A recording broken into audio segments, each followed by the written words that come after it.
Halo, gua Umar Al-Faruqi. Selamat datang di Cerita Pembelajar. Sebuah podcast di mana gua akan sharing mengenai pengalaman, gagasan, dan pembelajaran. Halo, kembali lagi di podcast Cerita Pembelajar. Pada episode kali ini, gua akan bercerita tentang sebuah pengalaman yang baru saja gua lakukan sekitar 2 hari lalu kalau nggak salah. Gue sempat mengisi sebuah virtual class. Ya sekarang kalau ngisi-ngisi itu online ya, karena adanya COVID ini, jadi berbagai kelas, seminar, training yang gue lakukan itu online gitu. Jadi di situ gue diberi kesempatan oleh Rumi, itu semacam asrama seperti itu, yang tujuannya meningkatkan kapabilitas anak-anaknya gitu. Jadi kayak rumah kepemimpinan seperti itulah. Jadi yang gue share waktu itu adalah materi tentang people management. Ada berbagai latihan-latihan dan exercise-nya juga. Dan yang pengen gue share kali ini adalah suatu insight yang menarik yang gue sampaikan kepada teman-teman peserta, yaitu adalah bagaimana cara kita manage orang. Ya, kita tahu bahwasanya keterampilan manajemen itu dibutuhkan oleh hampir semua orang ya, gue katakan hampir semua orang. Kenapa? Karena ketika kita masuk ke dunia kerja, setiap orang hampir perlu keterampilan manajemen ya, terutama untuk seorang leader, untuk seorang pemimpin, untuk seorang manajer perlu kemampuan untuk bisa mengelola staff-staffnya, anggota-anggotanya. Nah dari situ kita bisa pahami bahwasanya keterampilan ini memang perlu dipelajari gitu, dan bahkan memang banyak course-course yang mempelajari tentang keterampilan ini gitu ya.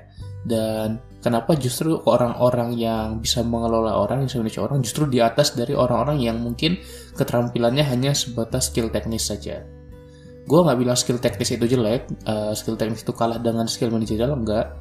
Tapi gue encourage buat kita semua memiliki keduanya, skill teknis iya, skill non teknis juga iya, seperti skill manajerial, yang mana nanti ini akan membantu kita bisa perform well juga gitu, entah sekarang buat yang masih awal masuk dunia kerja, atau mungkin yang masih sekolah, kuliah, hingga nanti ketika sudah lama menempuh di dunia kerja. Gue yakin kalau misalnya sekarang buat orang-orang biasanya sudah pernah menjadi leader setidaknya sekali atau 2 kali. Nah, leader ini seperti apa sih? Tidak harus menjadi ketua organisasi, tidak harus seperti itu, tapi mungkin bagaimana ada project, atau misalnya menjadi ketua divisi di suatu kepanitiaan, atau menjadi ketua bidang gitu, atau menjadi koordinator suatu gerakan tertentu, suatu program tertentu, atau panitiaan tertentu, atau mungkin ikut lomba, ikut conference, ya kan, ikut kompetisi. Kita sering menjadi leader yang mana kita memang perlu memanage orang-orang yang ada dalam tim kita. Nah sebenarnya banyak banget yang gue share di kelas tersebut, kurang lebih 2 jam lebih ya kurang lebih 2 jam. Tapi di sini gue hanya mau bahas satu insight dari kelas tersebut yang menurut gue sangat impactful kalau misalnya kita bisa terapkan. Gue mungkin akan share juga beberapa insight lainnya di episode-episode berikutnya. Semoga teman-teman bisa mendengarkan di episode setelah ini juga. Jadi insight yang gue peroleh adalah bagaimana insight ini gue peroleh ketika gue belajar berorganisasi juga dulu pas kuliah, dan ini sangat impactful banget. Jadi bagaimana kita lebih banyak mengapresiasi orang gitu ya, sesederhana itu. Gue tahu semua orang udah pernah mendengar ini, tapi kenapa sih kita perlu sekali mengapresiasi orang? Jadi kita sebenarnya tanpa kita sadari kita sering dalam tanda kutip menangkap orang ketika dia berbuat hal yang salah, berbuat hal yang kurang baik gitu. Tapi kita membiarkan ketika orang-orang itu berbuat hal yang benar gitu, dan itu seakan-akan sudah menjadi nature kita. Kenapa seperti itu? Karena ketika kita melihat sesuatu yang ganjil, yang salah, kita langsung cenderung untuk mengomentarinya daripada hal yang positif atau yang bagus. Dari sini yang pingin gue notice adalah ketika misalnya kita dalam tanda kutip menangkap seseorang ketika bersalah, itu nanti akan menurunkan sisi kreativitasnya, menurunkan keinginan orang untuk berkontribusi, menurunkan keinginan orang untuk mencoba lagi dan seterusnya. Karena kita di situ membuat environment yang sangat controlling gitu sebagai leader.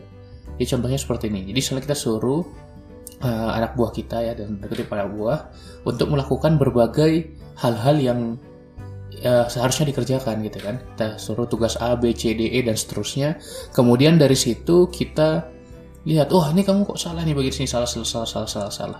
Ini bagian ini koreksi, revisi dan seterusnya. Gitu. Jadi hal itu seringkali kita lakukan tanpa kita mengapresiasi yang bagian benarnya. Padahal seringkali banyak juga kan, lebih banyak yang benar bahkan daripada yang salah. Ya, tapi kita notice yang bagian yang salah. Gitu. Nah, ini sempat dipaparkan udah lama sekali oleh McGregor yang dikenal dengan teori X dan teori Y. Di mana teori X ini bagaimana pemimpin, leader itu menerapkan suatu environment yang membatasi gitu ya. Jadi lebih ke sistem punishment ya. Sehingga orang-orang itu kalau salah dihukum gitu ya. Itu teori X seperti itu. Jadi kita terkesan nanti menggurui, kita yang paling benar gitu kan. Dan ini bukan gue bilang jelek ya, karena beberapa tempat juga butuh teori X ini tentunya gitu. Seperti apa? Seperti misalnya militer gitu. Jadi satu komando ya harus ikuti gitu. Jangan berargumen. Jadi apa yang dibilang atasan lakukan seperti itu. Karena kita butuh gerakan cepat gitu ya. Nah, kemudian ada juga teori Y. Ya, teori Y ini lebih ke apresiatif gitu ya. Kalau yang tadi yang salah diberikan punishment, ini yang benar, yang bagus diberikan reward. Itu teori Y. Nah, bagaimana kita bisa mengapresiasi lebih banyak orang ketika melakukan hal-hal yang menjadi tugasnya. Gitu. Jadi ketika mereka sudah melakukan tugas, yang pertama harus dilakukan adalah mengapresiasi terlebih dahulu. Gitu ya. Wah, ini bagus banget nih, lu bikin kayak gini-gini bagus dan seterusnya. Barulah di akhir kalau misalnya kita ingin berikan masukan untuk ada diperbaiki dan seterusnya untuk ke depannya.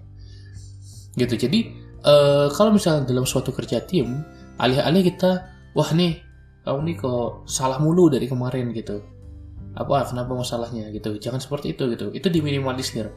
Tapi setiap ada orang yang berbuat hal yang bagus, langsung kita tangkap secepatnya, kita langsung bilang, wah lihat nih si Joko nih, bagus nih hasil kerjanya gitu. Nanti itu akan membuat dia merasa terapresiasi dan orang-orang dalam tim yang lain akan bisa menjadikan si orang tadi sebagai role model juga gitu. Jadi semuanya akan tergerak. Jadi perbedaannya yang pertama, si teori X bagaimana kalau orang yang salah diberikan punishment, dan teori Y kalau ada orang yang bagus gitu ya, kita berikan reward. Nah, rewardnya itu ya paling sederhananya bentuk apresiasi tadi gitu. Nah, jadi kalau menurut gue ini tentu harus ditempatkan pada tempat yang tepat. Terkadang memang kita perlu teori X, tapi most of the time menurut gue kita lebih cenderung lebih baik ke teori Y. Jadi teori X itu untuk pengecualian aja atau kasus-kasus khusus gitu ya. Tapi most of the time kalau bisa kita menggunakan teori Y, kita lebih mengapresiasi terlebih dahulu gitu. Kemudian kita bisa memahami bahwasannya itu akan lebih membuat orang ter-encourage gitu. Itu akan mengenable orang buat lebih kreatif gitu. Itu akan membuat orang bakal lebih loyal terhadap timnya gitu, karena dia merasa berguna di sana, merasa ada manfaat di sana, bukan hanya kerja sekadar kerja. Itu nanti juga akan meningkatkan sense of belonging dan ketertarikan untuk terus berkontribusi di tim itu dari semua anggota-anggotanya. Nah, di sini gue ingin notice satu hal yang bisa jadi bumerang ketika kita mengapresiasi, yaitu ketika kita mengapresiasi hasil dari pekerjaan. Nah, jauh lebih baik ketika kita mengapresiasi prosesnya. Contoh, misalnya ketika ada yang menyelesaikan suatu pekerjaan bagus gitu, kita jangan bilang, wah nih dokumen kamu bagus nih gitu. Itu berarti hasilnya gitu. Tapi kita lebih gali lagi proses di baliknya. Wah, ini kamu gimana nih ngitungnya nih? Ini bagus sih perhitungannya, coba kamu jelaskan apa yang kamu rasakan ketika kamu melakukan perhitungan ini di laporan keuangan dokumen. Misalnya kayak gitu. Jadi lebih ke proses di balik itu yang harus kita appreciate gitu. Karena ketika kita mengapresiasi hasilnya, itu adalah produknya gitu ya. Tapi kalau misalnya kita mengapresiasi prosesnya, maka kita menghargai orangnya karena orang yang membuat gitu. Sehingga hal ini akan meningkatkan kualitas dari apresiasi yang kita berikan. Nah, ini juga ada kaitannya dengan pola pikir, wah yang penting jadi, yang penting kelar, yang penting beres, atau pola pikir pembelajaran yang ada di balik itu. Sehingga dengan hal tersebut, kita bisa pahami bahwasanya apresiasi itu merupakan hal yang penting, hal yang core ya, dalam pengelolaan anggota-anggota dalam sebuah tim. Dan bukan harus bos aja ke bawahan gitu ya, bukan harus leader atau ketua tim aja yang nge-handle anak-anaknya ya, dalam tanda kutip anak-anaknya buat mengapresiasi, tapi juga antar anggota juga bisa saya mengapresiasi anggota yang lain, karena hal itu juga akan memberikan encouragement bahwasanya wah teman-teman dalam satu tim gue ini saling mendukung loh gitu, kita saling menuju tujuan bersama loh, karena kan tim harus ada tujuannya ya nggak sih? Jadi bukan hanya sekadar kelompok, tapi dia terbentuk tim karena ada tujuan yang mau dikejar, program yang ingin dijalankan, hal yang ingin diraih bersama gitu. Nah, jadi memang ini hanya bisa dilakukan kalau misalnya kita memberikan work environment yang positif dari ketua timnya gitu. Jadi mau dimanapun kamu, ketika kamu mau memegang peran leading gitu ya, entah itu sebagai ketua divisi, entah itu sebagai ketua bidang, ketua panitia, ketua organisasi, ada jadi manajer tim di suatu tempat kerja gitu. Jadi dimanapun kamu silakan menyesuaikan bahwasanya kita memang lebih banyak mengapresiasi daripada menegur gitu ya, lebih banyak memberikan reward daripada punishment. Mungkin itu saja, nggak banyak-banyak buat episode kali ini. Mungkin gue akan banyak bahas insight lainnya di episode berikutnya. Terima kasih banyak buat yang mendengarkan sampai sini. Sampai jumpa di insight-insight berikutnya di episode podcast cerita pembelajar. Oke, thank you. Salam pembelajar.